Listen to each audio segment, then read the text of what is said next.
Hey mamas, as a coach, it's hard not to seize the spring metaphors about new beginnings and relate them to divorce. You're in a divorce for a reason. Something's got to give. You're ready and you can't wait any longer.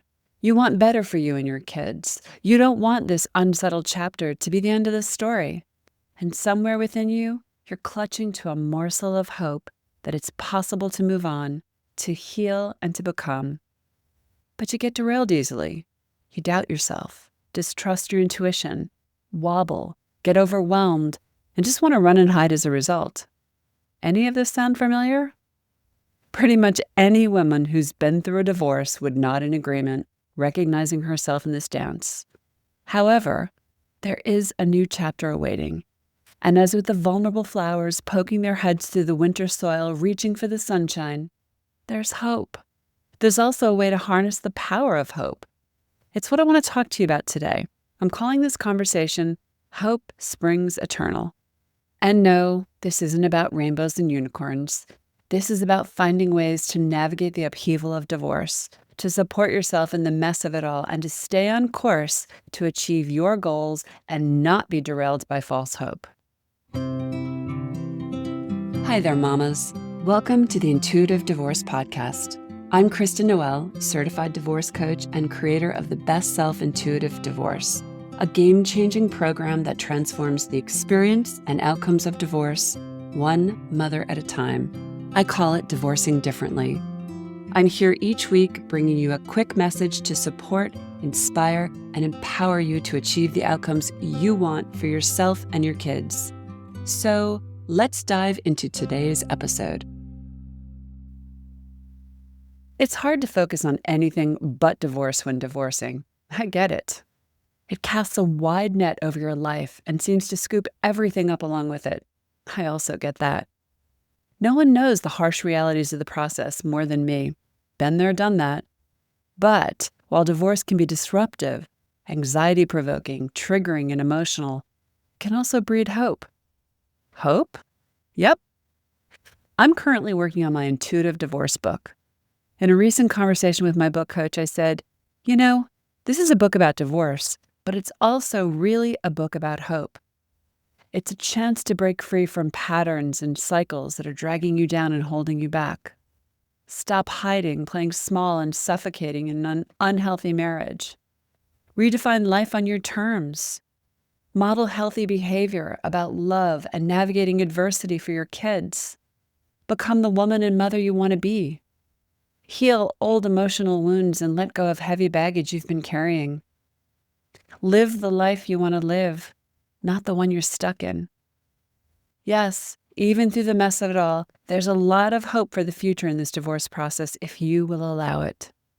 But it also requires telling the truth to yourself and catching yourself when you're about to slip into an old pattern of thinking or behavior.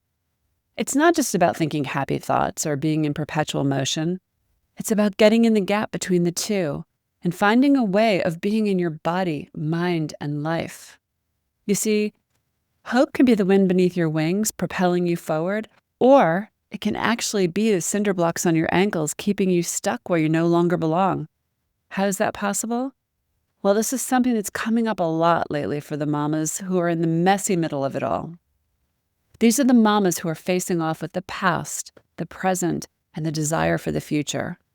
Yes, hope springs eternal. And what's not to love about hope? Hope that things will work out. Hope that we will be okay. Hope that we're making the right moves for ourselves and our kids. And then there's a thing called false hope. This is where we get tossed a bone that derails us. Perhaps your soon-to-be ex suddenly behaves kindly, says the words you longed to hear for years, promises to change and to do whatever it takes, etc., etc., etc. Any of this familiar?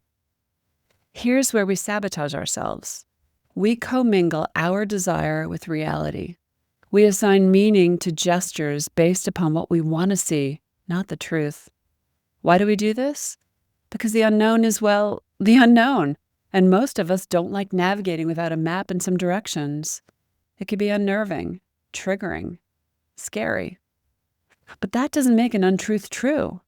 For example, a kindness or token of civility shouldn't be confused with a reason to delay or stop the proceedings or doubt your intuition. As I always say, two truths can coexist.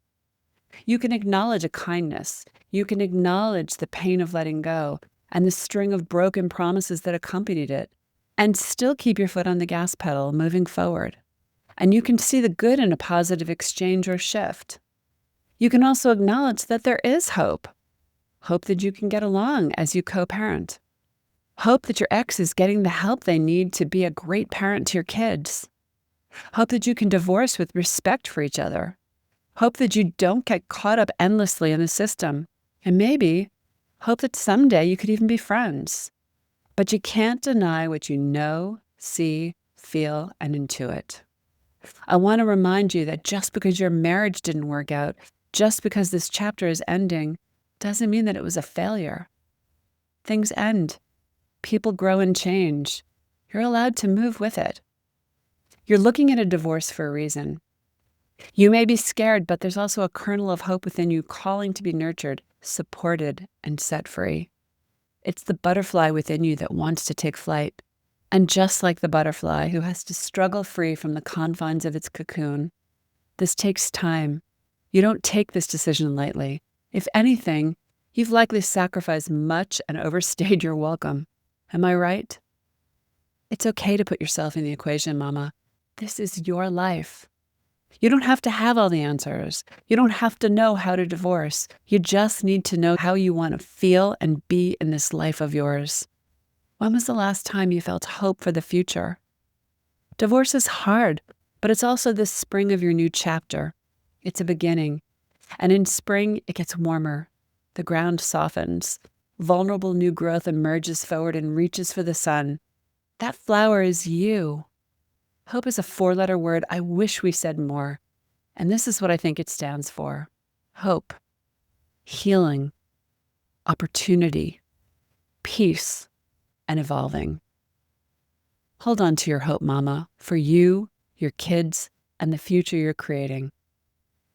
And to quote Desmond Tutu, hope is being able to see that there is light despite the darkness. I know that you're holding on to a morsel of hope. Otherwise, you wouldn't be here. Let's nurture that together. Thanks for listening to today's episode, but more importantly, for making this time for yourself. If you're a professional, independent mother facing off with divorce, struggling with your emotions, worried about your kids and your future, and want a better way to navigate it all, I've got 2 ways to completely change the trajectory of your divorce and your life starting today. The first is our free divorce workshop. In this training, you'll learn the 3 steps to get off the emotional roller coaster and take control of your divorce so you can save time, money, and heartache for you and your family. Simply go to intuitivedivorce.com/workshop. And the second way is to book a free strategy call with our team, where we'll dive into your situation, your struggles, what you really want, and outline a path to get you there. For a short video and the booking link, go to intuitivedivorce.com/call. Check it out, and I'll see you inside. Now I have a favor to ask you, Mama. If you enjoyed this conversation and were inspired in your own divorce, please subscribe to this podcast so you don't miss future juicy talks. And I'd be so grateful if you'd leave a review so together we can help other mamas walking in the same shoes.